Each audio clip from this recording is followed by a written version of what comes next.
Hey, everybody, welcome to 2ZQ Hot Takes, where we discuss issues both big and small. I am your host, the very handsome Tim Kirk, and this time I'll be talking about Questionable Song Lyrics, Volume 2. Questionable song lyrics we woke up to with our AM clock radios in the 70s, or Why Boomers Are So Screwed Up, Part 85,000.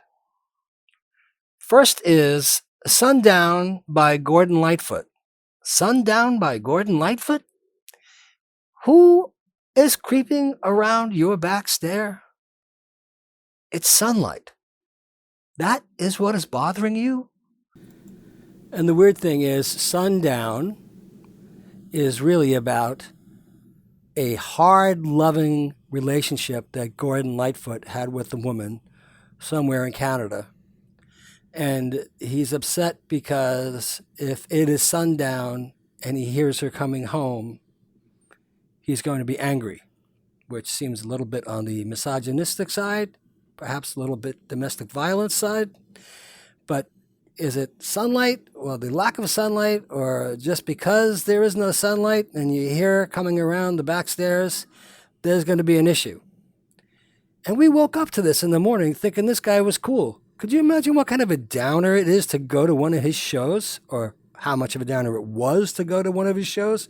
I mean, the other one is the wreck of the Edmund Fitzgerald, and I'll get to that in a minute. Someone had too much free time. What time of day was this anyway? What is this?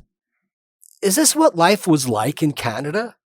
I mean, did he have a moose entering his house or climbing up the stairs? I'd be more concerned about that. Then, on another song, he's saying farewell to guys on a sinking ship. Saying farewell to guys on a sinking ship? This guy makes me nervous. And what a downer.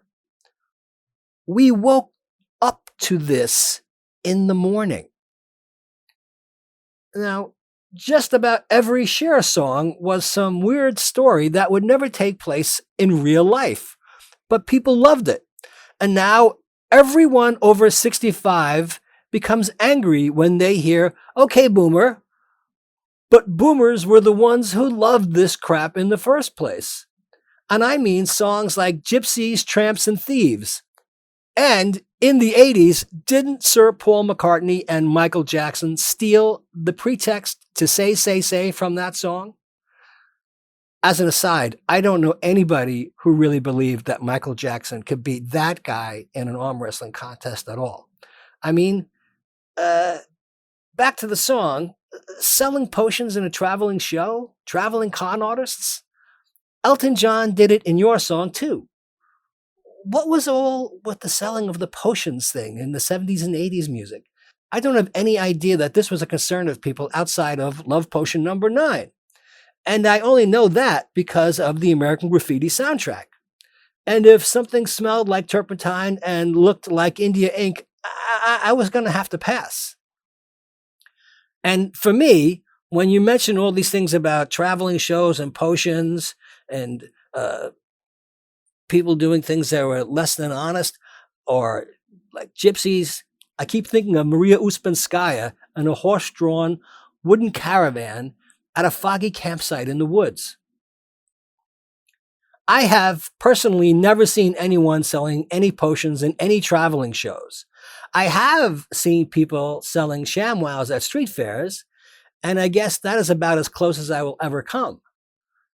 At least I don't have to be overly concerned about werewolves. But I'm asking, what the hell is going on with these people? Whose idea was this to incorporate this into popular music?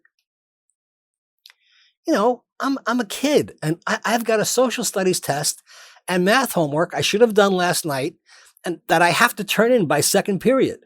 And I'm sure there will be pop quizzes during the day, and none will be about the lyrics to Philadelphia Freedom or Nights on Broadway or Doctor's Orders. And Maggie May, that was a little adult to play on morning radio. And seriously, how depressing was Neil Young's Heart of Gold? Did you really want to wake up to that song on a school day? I mean, that just rages you with anxiety. Or, and I mean, whoa, Gilbert O'Sullivan's Alone Again Naturally about a guy who is going to commit a very dramatic suicide because he got dumped at the altar. Jilted, one might say. Oh, ha, ha, ha. And then, of course, again, back to Michael Jackson, he writes a song called Ben about a rat.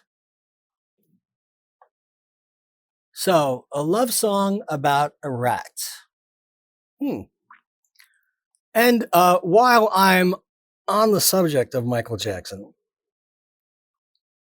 the world is full of hypocrites. Every public figure who knew him, who did not make any money from his death, swears up and down that nothing untoward ever happened. But you're not supposed to talk about the allegations. He's supposedly a pedophile. You're not supposed to say anything. But if you happen to be in a club and those first four notes from the beginning of Billie Jean get dropped into the middle of any mix, people get all excited. Then they regain their composure and tisk, tisk, tisk. But they go back to party. Then, after everyone is done taking a stand and denouncing Michael Jackson as a pedophile, comes the middle of October, and we all suddenly have amnesia and start rehearsing the Thriller dance in preparation for Halloween. Everybody does this, you liars. Here's another weird one. I mean, really, this is strange. Vicki Lawrence from The Carol Burnett Show. The night the lights went out in Georgia. About a revenge murder. A revenge murder? This is a top 10 song that got played on the radio in the morning when you woke up to go to school. Granted, it is lifted from the plot of a Burt Reynolds Gator McCluskey movie. But, I mean, this was a top 10 song about a woman who kills the guys who lynched her brother in a Georgia town because somebody's wife was a hoe. And the guys who were complicit confessed to sleeping with her too, but they hung an innocent man. Then everything goes back to normal after she kills the guilty parties and tra-la-la. No forensics, no crime lab, no investigation, just business as usual. We'll just let that sleeping dog lie. They got theirs and that is good enough. Now it's time to move on from this tragedy. What? The Doobie Brothers, Blackwater.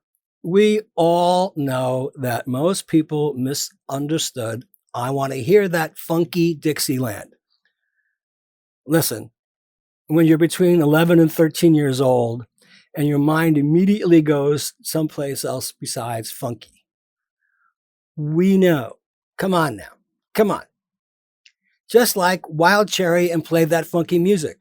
We know. Geez, it's so painfully obvious already. Of course, the weirdest one to me is Tony Orlando and Dawn's Knock 3 Times. Knock 3 Times is about a stalker who has an imaginary relationship with the woman who lives below him, to the point where he believes she will signal him by knocking 3 times on the ceiling to come down and make love to her, even though he sings that 1 floor below me, you don't even know me, I love you. This is not a love song. This is about mental illness. And Manfred Mann and his Earth Band's cover of Bruce Springsteen's Blinded by the Light. We know that everyone misinterpreted Cut Loose Like a Deuce. You're not fooling anyone, you know.